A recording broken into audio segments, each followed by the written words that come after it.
dear viewers, welcome back to my channel. I'm Gladys Brenda and you're watching Time with Gbren. Okay, so today we are going to continue with our series on managing people. And what about talking to people without good communication? So in this video, I'm going to be showing you guys those things or factors that hinder you from communicating very well and effectively.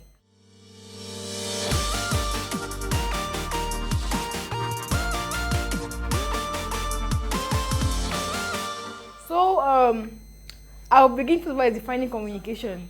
Communication is simply the act of transmitting information from a sender to a receiver. Like somebody will emit a message and somebody else has to receive the message. So when you're communicating, there are three things that must be very perfect.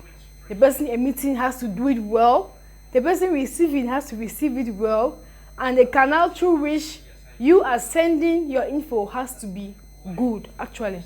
So I'm going to start directly in this video with the different factors that hinder us from communicating very well. Now I'll begin with the first point, which I think is the main issue that people have when it comes to communication. The first problem is like how you bring out your message. Some people are very poor at communicating fluently because they are not even able to clearly bring out their message. The first point is structuring a message.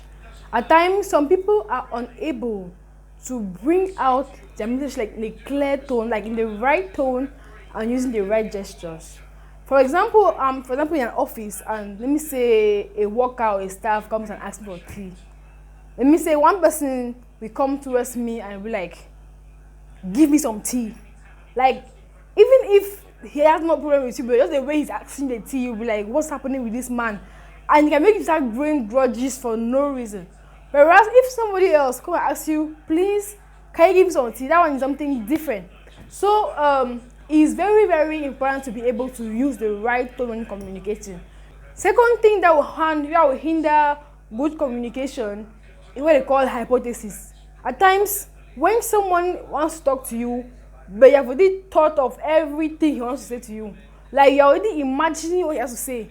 At that point, when he's speaking to you now, you're leaving with him because you're thinking that he's actually saying what you're thinking about. So that kind of way, you cannot communicate because you feel that you know what he has to say, and when he's now speaking to you, you aren't speaking with him because you feel like you know what he's telling you.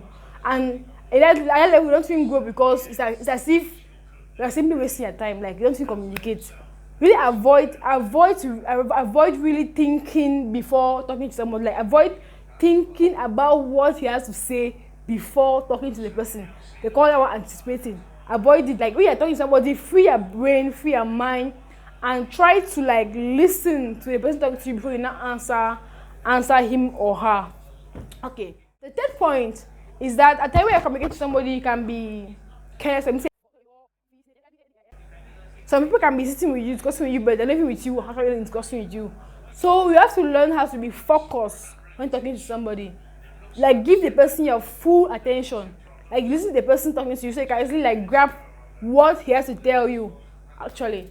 Okay, and now the fourth thing that hinders communication is being too at times defensive or listening to reply, not to learn. When you listen to always reply, no matter what they're telling you, no matter how many points they're bringing out to you, you always feel like you have something to say about that particular point or something. And finally now, what was said to you wouldn't matter because you haven't listened, and you always feel like you're either right or you don't want to take critiques for the person. So to communicate, you need to avoid having a spirit of being either too defensive or refusing criticisms. Because when you're communicating with somebody, you have to learn how to admit your mistakes too and grow up. Like in most friendships, in most families, and in most relationships, what really keeps communication when somebody feels like that he's always right, or that he always feels like he's having in mind already what I want to tell him already, for example. So it's difficult to really talk to that kind of a person. And even when it comes to work too, you have to learn to free your brain. Even in school, it's the same thing.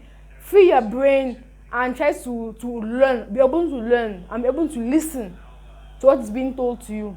So I hope this video has been helpful to you.